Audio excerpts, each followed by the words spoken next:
Operation safe campus zone. ఏదైతే universities కానీ విశ్వవిద్యాలయాలు కానీ కాలేజెస్ కానీ ఇవి ఎక్కడైతే ఉంటాయో వాటి ప్రిమైసెస్లో సిగరెట్స్ కానీ ఇతరత్ర ఏవైతే గుట్కా ఇలాంటివి అమ్మకుండా ఉండేందుకు అని చెప్పేసి ఈ ఆపరేషన్ సేఫ్ క్యాంపస్ను తీసుకురావడం జరిగింది. దాని కింద ఆంధ్రప్రదేశ్ ఇది నిర్వహిస్తున్నటువంటి వారు ఎవరు అంటే ఆంధ్రప్రదేశ్ వారు. ఓకే, 25,807 కేసెస్ని కూడా బుక్ చేయడం జరిగింది.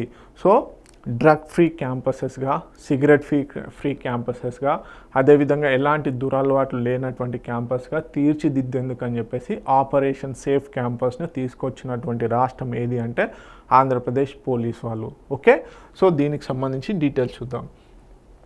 Operation safe campus zone AIIMS to preventing the sale of cigarettes and illicit drugs ఏవైతే ఉంటాయో, అదేవిధంగా గుట్కా ఇవన్నీ కూడా 100 మీటర్స్ పరిధిలో మనకి ఇప్పుడు వీటిని అమ్మడం నిషేధం. అదేవిధంగా elite anti narcotics group of law enforcement అనేది ఈగల్ అని చెప్పేసి ఒకటి క్రియేట్ చేయడం జరిగింది.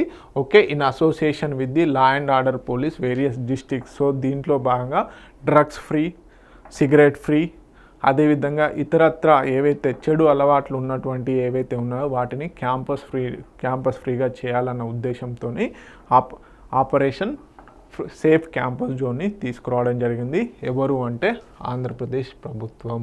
ఓకే, తెలుగు మీడియం అభ్యర్థులు ఎవరైతే ఉన్నారో ప్లీజ్ నోట్ ఇట్ డౌన్.